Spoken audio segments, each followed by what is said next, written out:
শুভ সকাল বন্ধুরা। চলে এলাম একটা সুন্দর সকালে। আজকে হচ্ছে বৃহস্পতিবার। তা সকালবেলা উঠে বাসি কাজকর্ম সব কিছু সেরে নিয়ে চান টান করে পুজোর দিকে চলে এলাম। তা আজকে যেহেতু বৃহস্পতিবার একটু মানে মাজা ঘষা নানা রকম কাজ বাজ থাকে, সবাই তো জানেন। সেই রকম আমিও তার ব্যতিক্রম নয়। আমিও তাই করে পরিষ্কার টরিষ্কার করে আগের দিন রেখে দিয়েছিলাম। আর পরের দিন এই ঠাকুরের ঘটি ফটিগুলো তুলে পরিষ্কার করলাম, করে তারপরে ঘট প্রতিষ্ঠা করব। তার আগে গঙ্গা জল ছিটিয়ে নিয়ে পুরো বাড়িতে ছড়িয়ে দিয়েছি।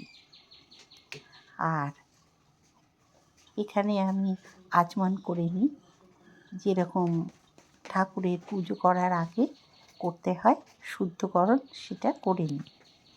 করে নিয়ে তারপরে পুজোয় মন দিই।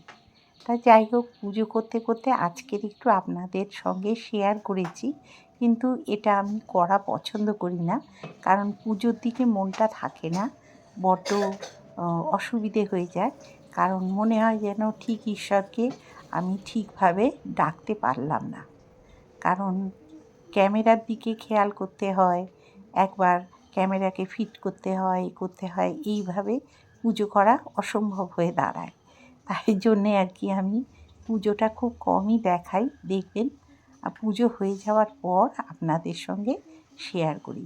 কিন্তু আজকে মনে হলো একটুখানি দেখাই, সবাই যখন দেখায় আমারও একটু দেখানো দরকার হয়তো আছে। তাই জন্যে আজকের একটু আপনাদের সঙ্গে শেয়ার করলাম। তা দেখুন আমি কিভাবে পুজো আচ্ছা করি। আর আমার নাতনিটার খুব শরীর খারাপ, সর্দি হয়েছে প্রচণ্ড। আবার কি করে, এই যে সকালবেলা করে স্কুলে যায় তো, তাই জন্যে মনে হয় ওর ঠান্ডা লেগে যায়। তা যাই হোক, কিছু করার থাকে না। স্কুলে তো যেতেই হবে লেখাপড়ার জন্যে। আর এখানে দেখুন আমি মহাদেবকে মধু ঘি সব কিছু মাখিয়ে স্নান করাচ্ছি। এটা আমি প্রতিদিনই করাই। আর গোপালকে তুলে আমি স্নান করিয়ে নেব। তা তুলে গোপুসোনাকে বসিয়ে দেবো, দিয়ে এবারে একটু ঘি মধু সব কিছু মাখিয়ে আর ঠাকুরের নাম গান করতে করতে কিন্তু আমি পুজো করি। এই যে আমার ছোট্ট গোপাল। তা এই গোপুসোনাকে আমি এবার স্নান করিয়ে নেব। উষ্ণ উষ্ণ জলে স্নান করাই আর মন্ত্র বলে নিই, শ্রী ভগবতে বাসুদেবায় নমঃ। আর মহাদেবকে যখন চান করাই তখন নমঃ শিবায় নমঃ শিবায় নমঃ শিবায় বলে 3 বার বলে চান করাই।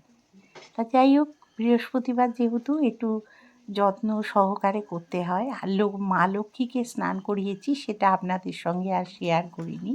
কেন, মা লক্ষ্মীর স্নান আমি নিজেই করাই। তা মা লক্ষ্মীর স্নান আমি কাউকে দেখাই না, আমি নিজেই করিয়ে নিই।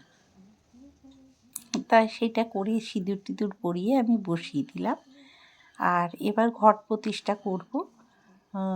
যেহেতু জলপূর্ণ ঘটে সিঁদুর দিয়ে, তারপরে আমপল্লব, তারপরে পান, তারপরে কলা সব কিছু দিয়ে কিন্তু দুব্ব ফুল বেলপাতা সব কিছু দিয়ে মায়ের ঘট প্রতিষ্ঠা করি। আর চাল, আতপ চাল এসব দিয়ে আমি কিন্তু ঘট বসাই। আর ঘটের নিচে কিন্তু থাকে দুব্ব, ধান আর দুব্ব। আর দেখুন এখানে কিন্তু আমি ধুনোটা খুঁজে পাচ্ছিলাম না, ধুনোর প্যাকেটটা। তা মৌ খুঁজে দিল। মৌ কদিন পুজো করছিল সকালবেলা, আমি খুব অসুস্থ ছিলাম বলে, তা সেইটা খুঁজে দিল। আমি নিয়ে সেই ধুনোটা আর কি জ্বালবো। আজকে যেহেতু বৃহস্পতিবার, ধুনো তো একটু জ্বালতেই হবে, কারণ এমনিও সময় জ্বালি। আর বৃহস্পতিবার যেহেতু, তাই একটু ধুনোটা তো জ্বালবই। এটা না জ্বাললে ঠিক মনে হয় না যে পুজো করলাম। ধুনোর একটা আলাদা মাধুর্য, সারা বাড়ি ধুনোর গন্ধ, চারদিকে মৌ মৌ করে, এত ভালো লাগে যে কি বলবো বন্ধুরা। আমার তো ভীষণ ভালো লাগে। আর তার মধ্যে একটু কর্পূর দিয়ে দিই, পুরো বাড়িতে ছড়িয়ে পড়ে। কর্পূর হচ্ছে কি বলুন তো, এই যে নেগেটিভিটি অনেক কিছু দূর করে। আর তাছাড়া নিঃশ্বাসের মধ্যে যে কর্পূরটা ঢোকে, এটাও কিন্তু মানে শারীরিক দিক থেকে খুবই ভালো। তাই জন্যে আমি কর্পূরটা খুবই ব্যবহার করি। এতে হয় কি, অনেক সময় সর্দি কাশি নানা রকম দমের কষ্ট এগুলো কিন্তু চলে যায় এই কর্পূরে। তা এইভাবেই পুজো আচ্চাগুলো করি, তা করছি। আপনারা কিন্তু এই ভিডিওটা একদম মিস করবেন না বন্ধুরা, চেষ্টা করবেন পুরো ভিডিওটা দেখার।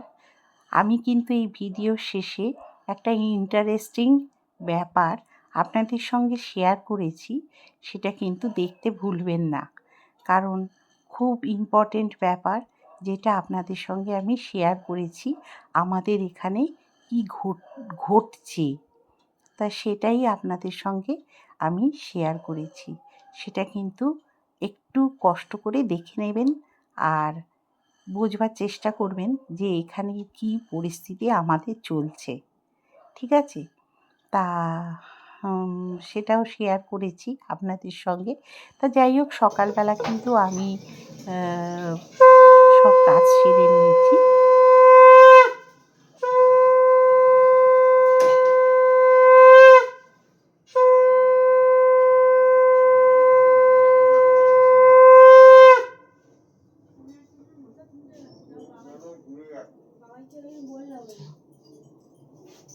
কিন্তু এখানে বন্ধুরা গোলা রুটি পুজো টুজো করা হয়ে গেল। তাহলে আপনারা সবাই কেমন আছেন? আমি তো ভালো আছি। শাশ্বতীস ডেলি ব্লগে আপনাদের সবাইকে জানাচ্ছি স্বাগত। তাহলে শুরু করছি আমার রান্না বান্না দিয়ে। সকালবেলা তো দেখলেন কিছু কিছু কাজ থাকে যেগুলো করে ফেললাম, করে আর এখানে শুরু করে দিলাম এবার টিফিনের পর্ব। আর এখানে করছি ওটস দিয়ে, একটা ডিম দিয়ে আর ময়দা দিয়ে আর কাঁচা লঙ্কা, নুন মিষ্টি আর আলু দিয়েছি, দিয়ে করছি এটা গোলা রুটি। যা বলবেন, চিলাও বলতে পারেন, গোলা রুটিও বলতে পারেন। আর আজকের এখানে হচ্ছে ডিমের ডালনা হবে। আর কি করা যায় দেখি, যদি কিছু মনে হয় তাহলে করব, আর না হলে শুধু ওই ডিমের ডালনা। আর কি আছে দেখবো ফ্রিজে, দেখে আর কি ওই রান্না বান্না এগুলো চালিয়ে দেবো, ইচ্ছে আছে। ঠিক আছে, তাহলে এখানে দেখুন কিভাবে করছি।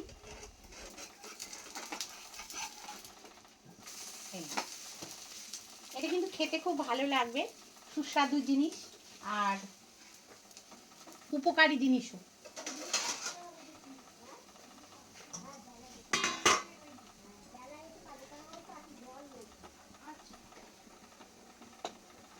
ঠিক আছে, এটা কিন্তু খেতে খুব ভালো লাগে।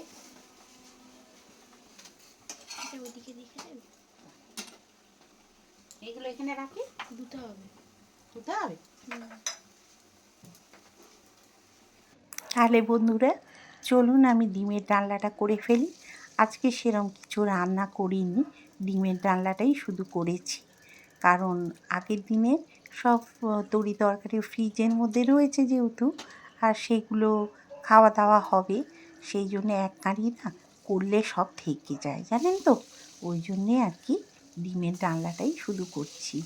আর এমনি না আজকে হঠাৎ করেই সকালবেলা তলপেট, কোমর থেকে তলপেটটা এত যন্ত্রণা শুরু হয়েছিল যে কি বলবো জানেন তো, পেনকিলার খেতে হয়েছে, এত যন্ত্রণা। কিসের জন্য? আমার না একটু ইউটারাসে টিউমার আছে, সেইটার জন্য হয়তো হতে পারে যন্ত্রণাটা। কিন্তু এমনি মানে বয়সের এতে কিন্তু অনেক কিছু মানে আমার হয়ে গেছে, কিন্তু তা সত্ত্বেও টিউমারটা আমার রয়েছে। সেই জন্যে আর কি একটু মানে মাঝে মধ্যে হয়তো ওই জন্যই যন্ত্রণাটা করে। তা ডাক্তারবাবু বলেছিলেন যে সব কিছু হয়ে গেলে হয়তো বয়সের সঙ্গে সঙ্গে টিউমারটাও আস্তে আস্তে ছোটো হয়ে যাবে। কিন্তু সেটা তো কী হয় দেখি, আরেকবার ভাবছি আল্ট্রাসোনোগ্রাফিটা করে দেখে নেব যে পরিস্থিতিটা কী দাঁড়িয়ে আছে। তা আমি এখানে না, জানেন তো, সব বেটে বুটে রেখে দিই আমার একটু কাজের সুবিধের জন্য। যেমন পেঁয়াজ আর রসুনটা সেদিনকে মাংস করেছিলাম বলে বেটে রেখেছিলাম, তা সেই বাটাটা দিয়ে দিলাম। আর এখানে আদাটাও দিয়ে দিয়েছি, সব কিছু দিয়ে দিই আর ফ্রিজের মধ্যে সব কিছু তুলে রেখে দিই। তবে কী বলুন তো, ওটসের যে আমি গোলা রুটিটা করেছি ওর মধ্যে কিন্তু কাঁচা আলু গ্রেট করে দিয়েছি, জানেন তো। এত সুন্দর খেতে হয়েছে না বন্ধুরা, খুব ভালো লেগেছে খেতে। ওটস আর হচ্ছে আটা দিয়েছি, তাতে কিন্তু খেতে খুব সুন্দর হয়েছে। তো যাই হোক, এবার দেখুন গরম জল দিয়ে দিলাম। দিয়ে এবার নুন মিষ্টি সব কিছু দিয়ে দেবো, দিয়ে হলুদ দিয়ে তারপর ডিমটা ছেড়ে দিয়ে আজকের মতো রান্না আমার কমপ্লিট করে ফেলবো। সেই জন্যে আর কি। আর জিরে আর ধনেটা দিতে না ভুলে গিয়েছিলাম, পরে আবার দিলাম। দিয়ে আর এখানে একটুখানি ম্যাগির মশলা ছিল, একটু দিয়ে দিলাম, বেশ খেতে ভালো লাগবে এই হিসেব করে। তা দিলাম, ভালোই লাগলো খেতে, খারাপ লাগেনি। আমি অবশ্য খাইনি, আমার কর্তা ঝোল আলুটা একটু খেয়েছে, ও তো ডিম খায় না, ওই জন্যে। তা মৌকে দিয়েছিলাম, মৌ শুধু আলু আর ডিমটা তুলে খেয়েছে আর ঝোলটা খাইনি। আজকে জানেন আমার কি ভুল, রাত্রির বেলা অবধি ছেলেকে আমি মানে ভাত রান্না করে দিইনি, জানেন। আমি ভেবেছি ছেলে ভাত খেয়েছে অফিসে। আমি এই ভেবে আমার এত গিল্টি ফিল হচ্ছে না বন্ধুরা, যে কি বলবো, আমার এত খারাপ লাগছে যে ছেলেটাকে আমি সারাদিনে ভাতই খেলো না, শুধু রুটি খেয়ে খেয়েই কাটিয়ে দিল। কি মনটা খারাপ করছে পরে, জানেন, যখন ও রাত্রিরে রুটিটা খাচ্ছে বলছে আজকে কিন্তু আমি মা ভাত খাইনি। আমি তখন এত খারাপ লাগছে যে কি বলবো। আর ওর বাবাও রেগে গেছে, বলছে তুমি একটু খেয়াল করো। সত্যি আমার এই ভুলের কোনো চারা নেই, জানেন তো। যাই হোক, নাতনিটার খুব শরীর খারাপ, আমার কাছে একটুখানি ও বাংলাটা লিখছে, জানেন তো। আমার কাছেও খুব লেখাপড়া করতে ভালোবাসে, তা লিখছে। খুব মিষ্টি, জানেন তো আমার নাতনিটা, গোলা রুটিটা ভীষণ এত অপূর্ব ভালোবাসি। খেতে হয়েছিল যে কি বলবো। হ্যাঁ, জোয়ান দিয়েছিলাম তো, আর জোয়ানের এগুলো একটুখানি মুখে পড়ছে, এত ভালো লাগছিল খেতে যে কি বলবো, খুব ভালো লাগছিল। তা বেশ নতুন ধরনের করলাম, আলু মানে গ্রেটারে গ্রেট করে দিয়ে দিয়েছি, সেদ্ধ আলু না, আর কাঁচা আলুই দিয়েছি। আর তেল দিয়ে দিয়ে যেহেতু করেছি সেহেতু খুব সুন্দর খেতে হয়েছে, পেটটাও ভর্তি হলো, বেশ খেতেও ভালো লাগলো। আর ওটসও দিয়েছি, হেলদি খাবার। আর এই যে নাতনির দেখুন না কি সর্দি হয়েছে, সর্দি কাশি, এর আর সর্দি কাশি যাচ্ছে না, কি যে হয়েছে কে জানে। আর যাই হোক, এখানে না কটা গোলা রুটি আরও কয়েকটা রয়ে গেল, এই যে। আর করলাম এখন ভাত আর ডিমের ঝোল, আর কিছু করিনি। আর কি দেখাবো আপনাদের, চলুন তাহলে দেখিয়ে নিই।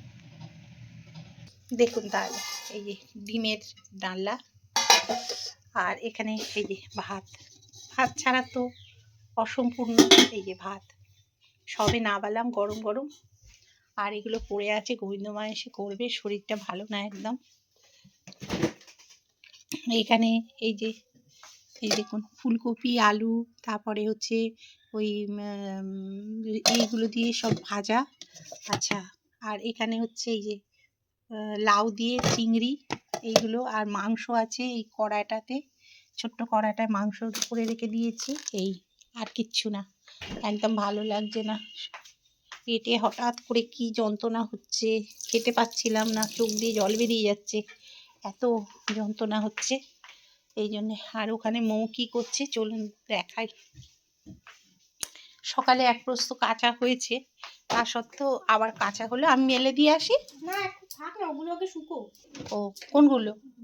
ও সব শুকিয়ে মনে হয় গেছে। আচ্ছা দেখছি, অনেক জায়গা আছে জানিস, প্রচুর জায়গা। আর এই যে বৃহস্পতিবারের আজকে পুজো তো কমপ্লিট হয়ে গেছে। এই যে দেখুন বৃহস্পতিবারের পুজো এই যে হয়ে গেছে। এই যে বৃহস্পতিবারটা এমনই খুব ভালো লাগে জানেন তো। এখনো প্রদীপ জ্বলছে। এখানে গোবিন্দমা বাসন টাসন মেজে দিয়ে গেছে, একটু বাদে তুলবো, জলটা একটু শুকিয়ে যাক, আর একটু শুকিয়ে গেলে তারপরে তুলে দেবো। আর নাতনি এখানে পড়ছে, পড়ুক। রান্নাঘরে আলোটা নিভিয়ে দিই। বন্ধুরা, আমি ভিডিওটা এরপরেই শেষ করে দিচ্ছি। আমি তো আপনারা পাশে একটু বসে দেখে আছি। নিন যে আমি কি দেখাতে লেখো। চেয়েছি। জানেন আমাদের এখানে কি পরিস্থিতি চলছে? এই দেখুন, আমার এটা সিসি ক্যামেরায় দেখুন। আমি আপনাদের কাছে এটা পৌঁছালাম কারণ এই রকম ঘটনাগুলো ঘটছে আমাদের এখানে।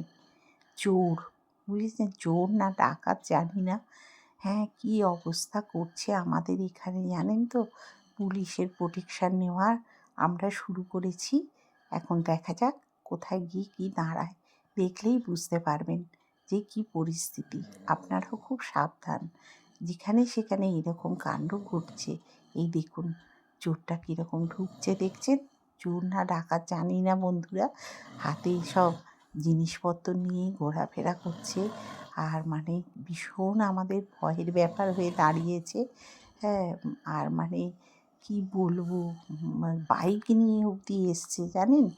হ্যাঁ, আমার মেজো দেওর টেওর সব তাড়া করেছিল। তারপরে সারা পাড়ার লোক বেরিয়ে পড়েছিল। কালকে রাত্রিতে আমাদের ঘুম অবধি হয়নি। আপনারা এটা দেখুন, একজনের বাড়িতে, আমাদের বাড়ির সামনে একটা ভাই বলি, তার বাড়িতে এইরকমভাবে অ্যাটাক করেছিল। দেখুন, খোঁড়াতে সে ঢুকছে, ঢুকে এসে তার বাড়ির উপর থেকে সে ভেতরে ঢোকার চেষ্টা করছে। এই দেখুন কী অবস্থা। কোথায় চুরি করতে গিয়েছিল মনে হয়, পড়ে গেছে, পা ভেঙেছে না কি হয়েছে। হ্যাঁ, আর এই দেখুন কী অবস্থা। হ্যাঁ, এগুলো দেখলে কার না ভয় লাগে বলুন। আপনারাও খুব অ্যালার্ট থাকবেন, কেন কোন জায়গায় যে এরকম হচ্ছে জানি না। আমাদের এদিকেও এরকম হচ্ছে, খুব সাবধানে থাকবেন বন্ধুরা। দেখুন কাঁচ বেয়ে অবধি উঠে যেতে পারে এরা, এরা কী পারে না দেখুন। আশ্চর্য ব্যাপার জানেন, কী অবস্থা। এরা নতুন বাড়ি করেছে, এদের ওপর কী লক্ষ্য জানেন। দেখুন কাঁচ বেয়ে উঠে যাচ্ছে। হ্যাঁ, কী অবস্থা দেখুন। খুব সাবধান। আজকের মতো বিদায় নিলাম বন্ধুরা।